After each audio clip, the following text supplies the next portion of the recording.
fact is, it's gotten pretty tough, and I regret some of the negative aspects of both campaigns. But the fact is that it has taken many turns which I think are unacceptable. One of them happened just the other day when a man I admire and respect, I've written about him, Congressman John Lewis, an American hero, made allegations that Sarah Palin and I were somehow associated with the worst chapter in American history. Segregation, deaths of children in church bombing, George Wallace. That to me was so hurtful. And Senator Obama, you didn't repudiate those remarks. Every time there's been an out-of-bounds remark made by a Republican, no matter where they are, I have repudiated them. I hope that Senator Obama will repudiate those remarks that were made by Congressman John Lewis. Very unfair and totally inappropriate. So I want to tell you, we will run a truthful campaign. This is a tough campaign. And it's a matter of fact that Senator Obama has spent more money on negative ads than any political campaign in history, and I can prove it. And Senator Obama, when he said, and he signed a piece of paper that said he would take public financing for his campaign if I did, that was back when he was a long-shot candidate, you didn't keep your word. And we looked into the camera in debate with Senator Clinton and said, I will sit down and negotiate with John McCain about public financing before I make a decision. You didn't tell the American people the truth because you didn't. And that's an unfortunate part. Now we have the highest spending by Senator Obama's campaign than any time since Watergate. All right. Well, look, I think that we expect presidential campaigns to be tough. I think that if you look at the record and the impressions of the American people, Bob, your network just did a poll showing that 2/3 of the American people think that Senator McCain's running a negative campaign versus 1/3 of mine. And 100%, John, of your ads, 100% of them have been negative. Well, 100. It absolutely is true. And now, I think the American people are less interested in our hurt feelings during the course of the campaign than addressing the issues that matter to them so deeply.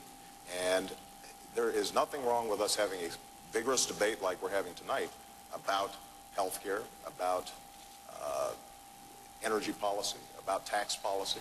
That's the stuff that campaigns should be made of. The notion, though, that because we're not doing town hall meetings, that justifies some of the ads that have been going up, not just from your own campaign directly, John, but 527s and other organizations that make some pretty tough accusations. Well, I don't mind being attacked for the next 3 weeks. What the American people can't afford, though, is 4 more years of failed economic policies. And what they deserve over the next 4 weeks is that we talk about what's most pressing to them. The economic crisis. Senator McCain's own campaign said publicly last week that if we keep on talking about the economic crisis, we lose. So we need to change the subject. And I would love to see the next 3 weeks devoted to talking about the economy, devoted to talking about health care, devoted to talking about energy, and figuring out how the American people can send their kids to college. That is something that I would welcome. But it requires, I think, a recognition that politics as usual, as has been practiced over the last several years, is not solving the big problems here in America. Well, if you'll turn on the television, as I watched the Arizona Cardinals defeat the Dallas Cowboys on Sunday. Congratulations. Every other ad was an attack ad on my health care plan. And any objective observer has said it's not true. You're running ads right now that say that I oppose federal funding for stem cell research. I don't. You're running ads that misportray completely my position on immigration. So the fact is that Senator Obama is spending unprecedented in the history of American politics, going back to the beginning, amounts of money in negative attack ads on me. And of course I've been talking about the economy. Of course I've talked to people like Joe the plumber and tell him that I'm not going to spread his wealth around. I'm going to let him keep his wealth.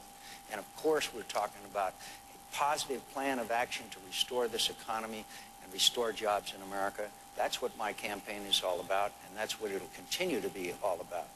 But again, I did not hear a repudiation of Congressman Well, Lewis. I mean, if we want to talk about Congressman Lewis, who is an American hero, he unprompted by my campaign, without my campaign's awareness, made a statement that he was troubled with what he was hearing at some of the rallies that your running mate was holding, in which all the public reports indicated were shouting, when my name came up, things like terrorist and kill him. And that your running mate didn't mention, didn't stop, didn't say, hold on a second, that's kind of out of line. And I think Congressman Lewis's point was that we have to be careful about how we deal with our supporters. Now, you've got to read what he said. You've got to read what he said. Let me complete my response. I do think that he inappropriately drew a comparison between what was happening there and what had happened during the Civil Rights Movement. And we immediately put out a statement saying that we don't think that comparison is appropriate. And in fact, afterwards, Congressman Lewis put out a similar statement saying that he had probably gone over the line. The important point here is, though, the American people have become so cynical about our politics because all they see is a tit for tat and back and forth. And what they want is the ability to just focus on some really big challenges that we face right now. And that's what I have been trying to focus on this entire campaign. We can have serious differences about our health care policy, for example, John, because we do have a difference on health care policy. We do, and I hope we talk about it. Talking about it this evening. Sure. But when people suggest that I pal around with terrorists, then we're not talking about issues. What we're talking about does he? Let me just say, let me just say categorically, I'm proud of the people that come to our rallies. Whenever you get a large rally of 10, 15, 20,000 people, you're going to have some fringe peoples. You know that. And we've always said that that's not appropriate.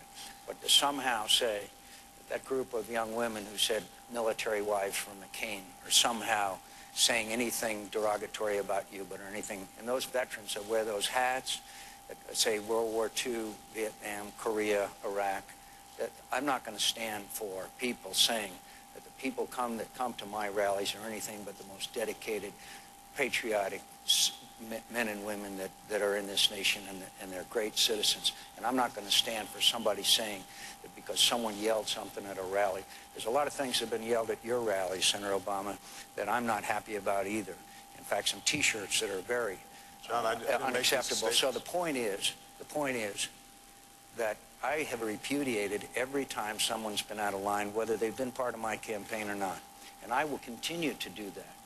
But the fact is that we need to absolutely not stand for the kind of things that have been going on. I haven't. Well, look, Bob, as I said... I mean, do you take issue with that?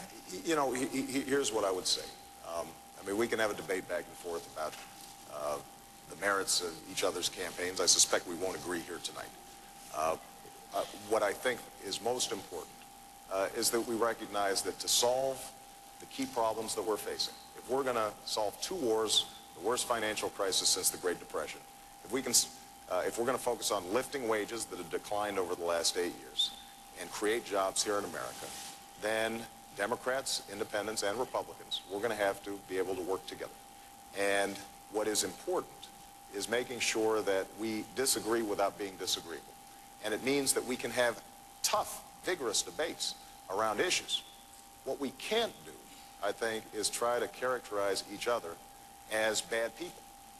And that has been a culture in Washington that's been taking place for too long. And I think, well, Bob, John, you asked me a direct question about... real quick. Mr. Harris, I don't care about an old washed-up terrorist, but as Senator Clinton said in her debates with you, we need to know the full extent of that relationship.